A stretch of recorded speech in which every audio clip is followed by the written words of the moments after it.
Welcome into the 16 Sports Extra podcast. I'm Jackson Neal. That's Sabrina Hoover.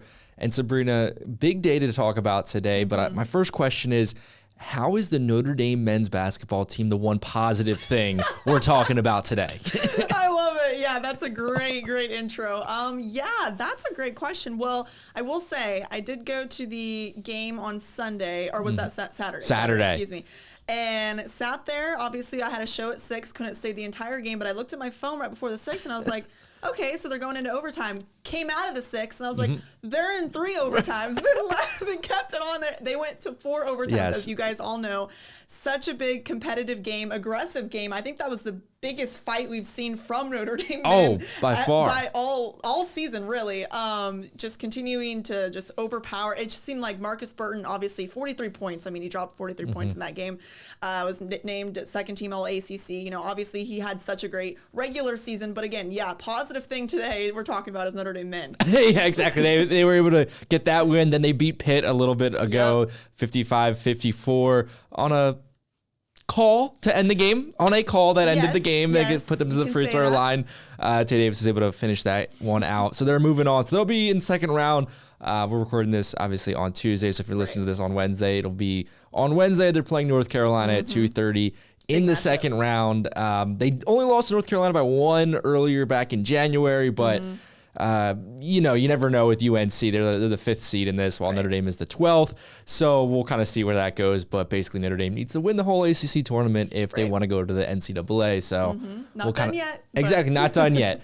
But with that, let's just transition over to the women's team, because I think that's what everybody really wants to be talking about, really wants to be focusing on, because this is a team where since we've started this specific podcast of talking about specifically Notre Dame stuff, it just seems to be bad thing after another bad thing for this squad. Definitely. No, I think the last time we were talking about them, obviously they had a few losses to end the regular season, or maybe I think we talked about them either after the Florida State game, I think so. Just a few losses to end the regular season, got that win at the end of the regular season. But again, going into the ACC tournament, I think that was my biggest question was, okay, they showed a little bit of ups and downs to end the regular season. How are they going to kind of bounce back into the ACC tournament? And, they got that win over Cal, but then going into the Duke game that was kind of back and forth, they were trailing by a couple in the 4th, and I was like, all right, Notre Dame couldn't make their shots, and it was just it just seemed like it was another repetitive thing that we've talked about in most games at the end of the season, really. Exactly. I mean, and you mentioned that Cal game. I mean, that was a game where really Notre Dame was not playing well at all. And the fact that Cal was able to stay in that game, Cal had 28 turnovers in that ball game. At one point, I think they had close to 20 and they were winning. The fact that Notre Dame did not blow them out in that game like they did the last time they played about a month ago, right before that matchup, told me a lot about this team. There's something just obviously wrong. And then losing to Duke, I mean, this is a Duke team that held them to the lowest point score during the regular season, held them to the lowest total again. 25 points in the second half. That's crazy. In this loss. And what it really just shows is just something is broken right now with this Notre Dame, I would say offense specifically. It just doesn't seem like they're hitting at all on the right cylinders right now. No, I agree. And if you watch the press conference after, obviously Niele Ivey talks a little bit about the defensive struggles, but obviously when you can't make your shots and then, you can't rebound and all that, and it's just a lot of things up and down. And Liza Carlin was talking about every team we've played, we know we're better than, and like it's the mistakes it's self-inflicted. Like we're making these mistakes. And I think for her to say that, and obviously knowing that they had some ups and downs towards the regular season, it just seems like they haven't got out of that rut, and it doesn't really, I guess for me, my perspective, I'm trying to figure out, okay, is it, just like what you said, offense, of course, but, defensively, it seems like when they get behind, then they're like really behind, they can't really go up. And it's just frustrating, I feel like, as a fan, but also, as a viewer and like, but also on the team, it just seems like the chemistry of the team is just a little bit down right now, even though, they have a lot of talent. They can make a run here in March, and we know that. So it just seems like they're in a rut right now, and it just, I guess I don't know how they're going to get out of it. Exactly. And I think right there, the big thing you mentioned was the talent. And when you look at the women's basketball this year, I mean, there's probably about 6-7 teams you could probably list off: USC, UCLA, South Carolina, UConn, like a lot of like the usual suspects, some teams out west that you think can win the national title. And you have to throw Notre Dame in that list because of the talent they have. But what you've seen recently is them get exposed. I think one thing that going into the NC State game that I was thinking about was, okay, when it comes to long athletic teams, Notre Dame does not match up well with that. Notre Dame has a lot of talent, but athletically speaking, they're a team that's led by their backcourt of Miles and Hidalgo. Both of them, but Hidalgo especially, are both undersized. And what that means is that, okay, that's all right. They're so talented, like, those two of the best players in the country, but you got to hit your shots. And if you look in the ACC tournament against Cal, they went just 4 for 14 from three. That's a 28% three-point percentage. Then in the loss against Duke, 3 for 15, 20%. The problem right now for Notre Dame is when you play these other elite teams, they have probably athletically better players, more athletic, taller, longer than players like Hidalgo and Miles that can guard them in the backcourt. They need to hit their shots, because if they can't, then that's when that athleticism kind of takes over. Yeah, and I like the word that you use, exposed, a little bit, because, when they were on that 19-game win streak, it was kind of like everything kind of seemed easy for them. Like, at that point, we were talking about, it was repetitive. It was like Notre Dame's, women's basketball, successful. And then when they got towards the end of the regular season, I don't know if it was teams were finding out how to beat them. Like, I don't know if it was, exposure would be the best word, really. It's like exposing maybe their weaker parts that not a lot of teams could figure out. Exactly. And I think, and during that win streak, there was a couple of signature wins that happened. I mean, obviously the at USC one was kind of when everyone started to think, okay, this season could really do something. I think if you go back and look at that time in the USC season, you kind of see Juju Watkins almost trying to do too much. Maybe that was a big reason they get that win. Yeah. Then you go against Texas. I think at the time, Texas looked like one of the best teams in the country. They still look like one of the best teams in the country, but maybe not as good as we thought.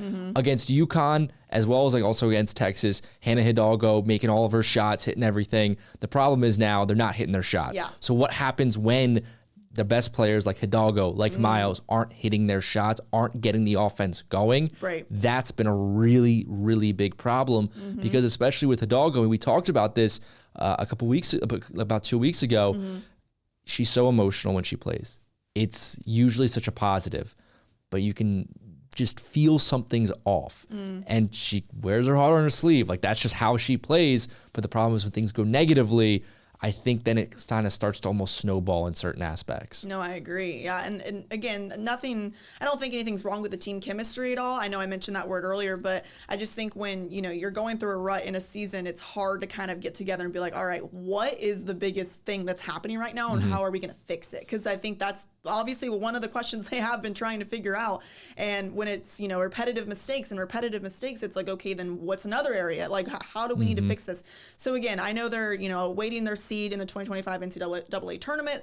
Obviously, selection Sundays on March 16th. So a lot to look forward to. And obviously, their season isn't done yet. This is, this is maybe just a little, back end of something that's going to become greater. Maybe they can go on a run in March. And I have full belief they can.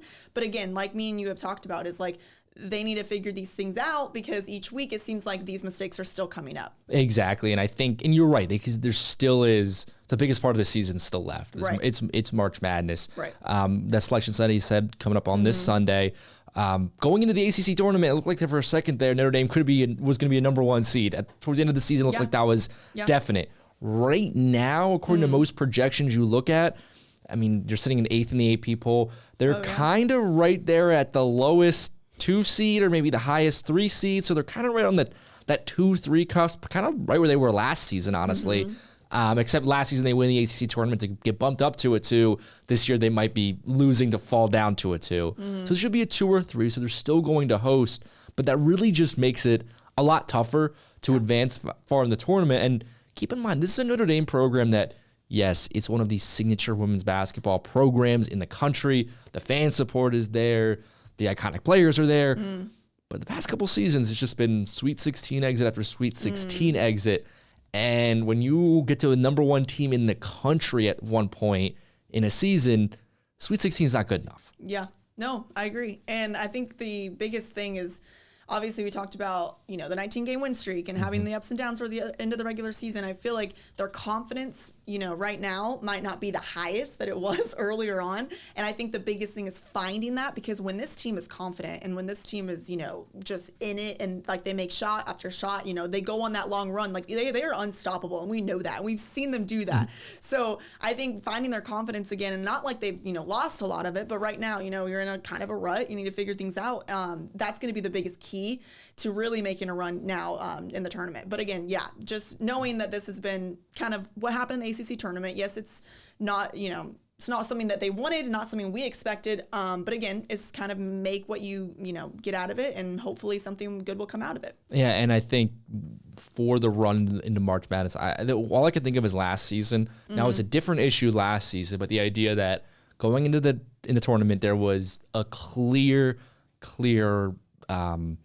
thing that Notre Dame was struggling with, and that was depth, especially in the front court. When it came to size, they just could not keep up with other teams. They go against Oregon State. They have Reagan Beers last year. She just absolutely dominates down low. Notre Dame can't win that game. This season, I don't think it's that. They have Liza Carlin, they have King, they have Koval, they have a lot of taller players. They have a lot of height. So I don't think it's that necessarily. I think this season, what it is that lack of 3-point shooting and players like Hidalgo and Miles forcing into bad shots. If teams can kind of watch that and continue that in the tournament, I don't see how an Elite Eight is in the cards at that point. So that's what they're going to need to figure out. But I will just say, to kind of leave it off, I think it's going to actually help Notre Dame to get away from the ACC. I think the ACC, when you look at women's basketball right now, is one of the more longer athletic conferences. I think there's a lot of bad matchups in the ACC. All of the signature wins for the Notre Dame women this season have come really outside of the conference. USC, Texas, UConn. These are all teams that aren't ACC. I just think Notre Dame is a really, really good basketball team, but I think the best teams in their conference, the Dukes, the NC States, the Florida States, are built in a way that provides a really bad matchup for the Irish. No, I agree. That's a good point. And then now I think we also got to talk about a little men's lacrosse where another team where things aren't going the exact way they hope, but obviously they have a lot of time to turn around. But right now, back-to-back losses. I was going to say Maryland and then now Ohio State. And I mean, that Ohio State game, I think, Irish led by 1 at the break. And then when they came back, it seemed like Ohio State kept, finding momentum. And then Notre Dame couldn't really keep up. But then they were up by like 1 or 2 with a few minutes left to go. And Ohio State just took over. And I just think in that game, I wasn't here last year. So I've not seen, all the players that Jackson kind of talks about and all the players that really have left this team. But what I see is talent. It just seems like, this is a newer team. They're kind of trying to, gel together, kind of finding their rhythm. And I don't know if it's, that lack of players that haven't really, been in this position before, or if it's just, talent-wise. But it just seems like, again, back-to-back losses are bad for this group. But I feel like, again, this is a high-profile team. And I think, Jackson, you talk about them being, so talented over and over. So. Yeah, of course. And I think it also is something we have to really keep in mind is who they're losing these games to. These are all quality losses. I mean, they played Maryland on a neutral field down in Atlanta. Obviously, a further trip there for Notre Dame, but they played them to a 1-goal game. Maryland right now is the unanimous #1 team in the polls. They lose to Ohio State on their home field. Not great. Kind of reminds me of the Georgetown result from last year, another 1-goal loss. Ohio State's now number 10 in the polls after that. They were 15 coming into that game. These are 2 top 10 losses and probably losing to maybe the best team in the country, hands down, in Maryland.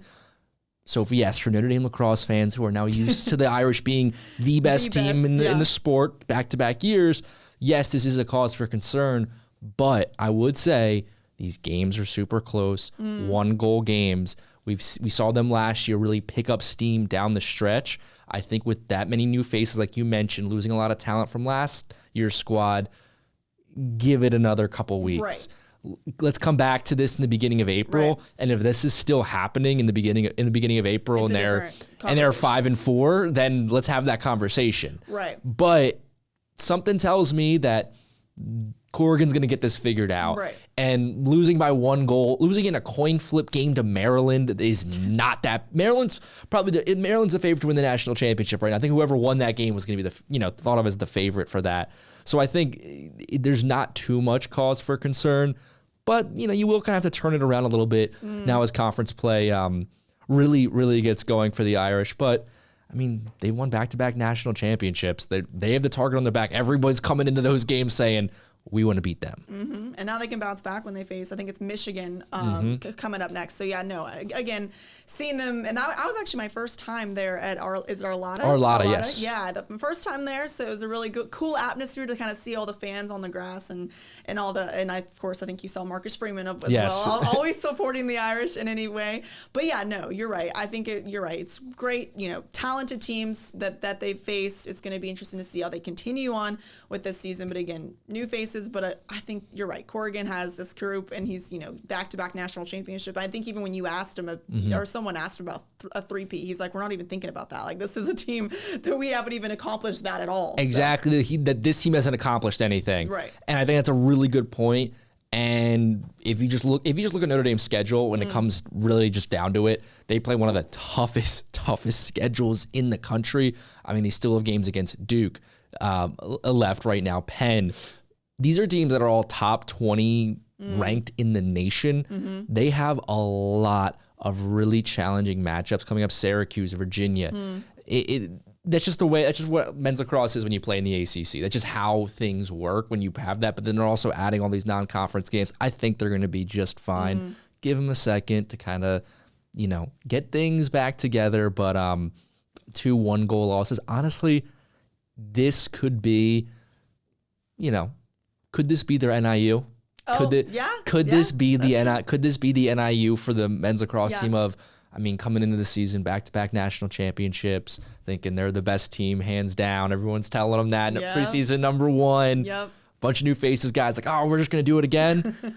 No, everyone's coming for you. I think. And you're right, target on your back. I mean, when you're winning national championship after national championship, how else would you, that's going to be what happens. But I do want to mention, I think we talked about this earlier, but Notre Dame hockey. Yes.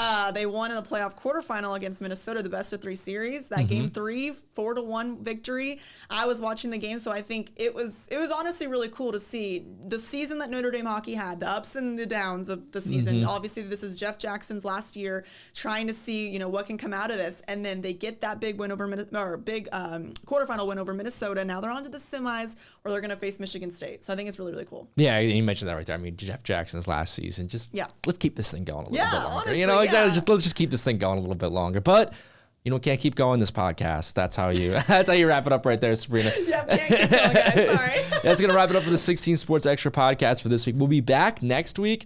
By next week when we're recording, we're going to know the tournament bracket for March Madness for the men and women, but we're going to really focus on the women around here in South Bend. So we'll have an update on that. Maybe Notre Dame men's lacrosse. They're playing this Saturday, right? Or they're playing the Michigan game is this Saturday. Always great with the away game. So maybe everything will be fine. Everything will be maybe the sky won't be falling next week, or maybe it will be even more. Who knows? Yeah, who knows? Honestly, at this point, what this entire season has taught us with Notre Dame women and men, anything can happen. Anything can happen. Well, thank you so much for watching. We'll see you guys next week.